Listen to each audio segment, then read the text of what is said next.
মাশাআল্লাহ, খুবই গুরুত্বপূর্ণ প্রশ্ন করেছেন। প্রশ্নটি ছিল, যদি কোরবানির জন্য একটি গরু ক্রয় করার পর সেটি হারিয়ে যায়, অতঃপর আরেকটি দিয়ে কোরবানি করে, এরপর কোরবানির দিন শেষ হওয়ার পর উক্ত গরু পাওয়া যায়, তাহলে এই গরুর হুকুম কি? এই গরুর হুকুম হচ্ছে, যদি সে ধনী হয়ে থাকে তাহলে তার জন্য আর কিছু করার প্রয়োজন নেই, এই গরু দিয়ে সে যা ইচ্ছে তাই করতে পারে। তবে যদি এই গরুটি দ্বিতীয় গরু থেকে দামি হয়ে থাকে, তাহলে অতিরিক্ত মূল্যটা সদকা করা উত্তম। আর যদি সে গরিব হয়ে থাকে, তাহলে তার জন্য এই দ্বিতীয় গরুটি কোরবানি সদকা করা ওয়াজিব। এই মাসালাটি পাওয়া যাবে মুহিতুর রওয়াদি 6 নম্বর খণ্ডের 57 নম্বর পৃষ্ঠায়।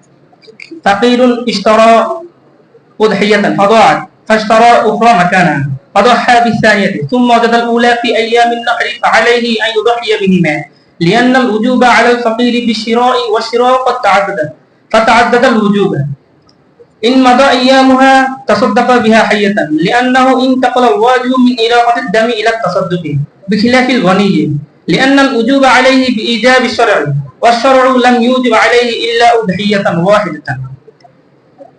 এই মাসআলাটি আরো পাওয়া যাবে আল মাকসুদ কিতাবের 4 নম্বর খণ্ডের 29 নম্বর পৃষ্ঠায়, আল বাহরুর রায়কের 8 নম্বর খণ্ডের 320 নম্বর পৃষ্ঠায়, বাদায়ুস সুনায়ের 4 নম্বর খণ্ডের 199 পৃষ্ঠায় এবং 202 নম্বর পৃষ্ঠায়, আয-যাখিরাতুল বুরহানিয়ার 8 নম্বর খণ্ড 316 নম্বর পৃষ্ঠায়, আল ফাতাওয়াত তাতারকানিয়া 17 নম্বর খণ্ডের 413 নম্বর পৃষ্ঠায়, আল মুহিতুর রদাওয়ি 6 নম্বর খণ্ডের 58 নম্বর পৃষ্ঠায়, আল মুহিতুল বুরহানি 6 নম্বর খণ্ডের 87 নম্বর পৃষ্ঠায়, শরহ মুখতাসার তাহাওয়ির 7 নম্বর খণ্ডের 362 নম্বর পৃষ্ঠায়, খলাসাতুল ফতওয়ার 4 নম্বর খণ্ডের 318 নম্বর পৃষ্ঠায়, ফতোয়া শামির 9 নম্বর খণ্ডের 366 নম্বর পৃষ্ঠায়, ফতোয়া দারুল উলুম দেওবন্দের 15 নম্বর খণ্ডের 515 নম্বর পৃষ্ঠায়, কিতাবুন নামাজির 14 নম্বর খণ্ডের 500 নম্বর পৃষ্ঠায়। আশা করি উত্তরটি পেয়েছি।